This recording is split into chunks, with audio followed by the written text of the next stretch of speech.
Muy buenas tardes, buenos días, buenas noches, según cuando lo estéis escuchando o viendo.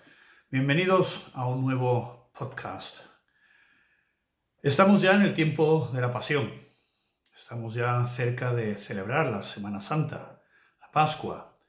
Y por eso me gustaría hoy hablar un poco sobre el verdadero Cordero de la Pascua. Os quiero leer dos versículos de Primera de Corintios 5, del 7 al 8, donde pone: porque nuestra Pascua, que es Cristo, ya fue sacrificada por nosotros. Así que celebremos la fiesta, no con la vieja levadura, ni con la levadura de malicia y de maldad, sino con panes sin levadura, de sinceridad y de verdad. La fiesta de Pascua era la primera fiesta en el calendario judío. Se celebraba en el primer mes del año, sobre el día 14, entre dos tardes. Eso lo podéis leer también en el libro de Levíticos, donde ponen las fiestas. En ella todas las familias de Israel conmemoraban de cuando Dios había liberado a su nación, a su pueblo, de la esclavitud de Egipto. Y sacrificaban a un cordero sin mancha, a un cordero lechero, se podría decir, uno bien pequeñito que fuese, aún por decirlo así, puro. En ella todas las familias lo hacían. 4 días antes de la Pascua deberían de escoger un cordero de su rebaño, lo apartaban del rebaño para que así éste después fuese sacrificado en el momento que se diera esto. Los registros históricos que se pueden ver, se dice de que era un sacrificio que se llevaba a cabo durante 2 horas. Y os podéis imaginar cuántos corderos se tenían que sacrificar. En la época de Jesús se imagina de que eran 250.000, o sea, 250.000 corderos que se tenían que sacrificar en ese tiempo, en ese lapso de 2 horas. Y para ello se necesitaban pues muchísimos sacerdotes. Unos 600, unos cientos de sacerdotes, 100, 200, un montón de ellos. Y tenían que hacer una tarea tremenda, porque en esas 2 horas tenían que ir matando como si fuese en una banda, hoy en día en las fábricas. Así que os podéis imaginar la sangre también que se derramaba ahí.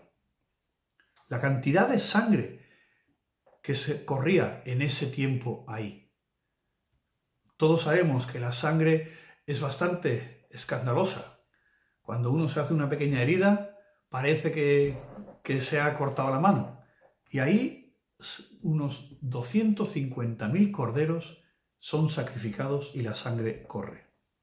Está claro de que esa sangre y que esos corderos que eran sacrificados no eran capaces de quitar de verdad el pecado del mundo. Está claro de que era un símbolo, un sacrificio que tenían que hacer, pero el pecado verdaderamente no desaparecía con eso. Porque Dios tenía previsto de mandar al Cordero perfecto para poder sacar el pecado del mundo. Y por eso Juan el Bautista, cuando está predicando, mira hacia Jesús y dice: ahí viene el Cordero de Dios que quita el pecado del mundo. Nosotros los humanos muchas veces queremos hacer muchas cosas para ser buenos, para que se nos vea bien, para agradar a Dios. Pero ¿sabéis? Nosotros no podemos hacer nada para agradar a Dios, porque nosotros seguiremos siendo pecadores. Y el único que puede realmente quitar tu pecado y el mío es Jesús.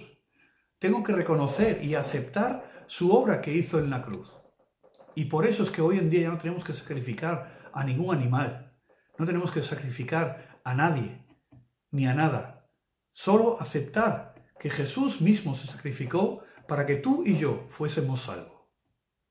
La pregunta en ese tiempo de Pascua es: ¿estás dispuesto tú a aceptar esa obra que hizo Jesús en la cruz? ¿Estás tú dispuesto a arrepentirte, a reconocer de que eres un pecador y que ¿Solo Jesús te puede limpiar esos pecados?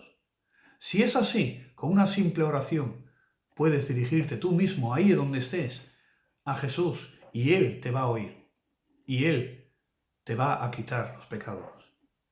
Pero si tú crees que por ti mismo vas a poder alcanzar cualquier cosa, entonces, querido amigo, amiga, te tengo que decir que estás por el camino equivocado. Porque si ni siquiera en aquel entonces, cuando hacían esos sacrificios que Dios había dicho que hicieran, podían quitar los pecados, entonces hoy en día tampoco lo podemos hacer por nosotros mismos. Espero de que Dios te ilumine, de que puedas entender ese mensaje, porque ese es el mensaje del Evangelio, ese es el mensaje de la gracia, que tú y yo no tenemos que hacer nada, sino que Dios ya ha hecho todo por nosotros. Mandó a su Hijo, sacrificó a su Hijo, y con eso quitó el mundo del pecado. Ahora es cosa tuya y mía de reconocerlo y aceptarlo, y estar agradecido por ellos.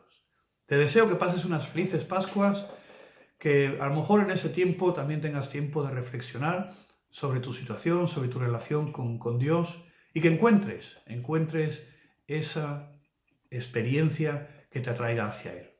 Hasta la próxima.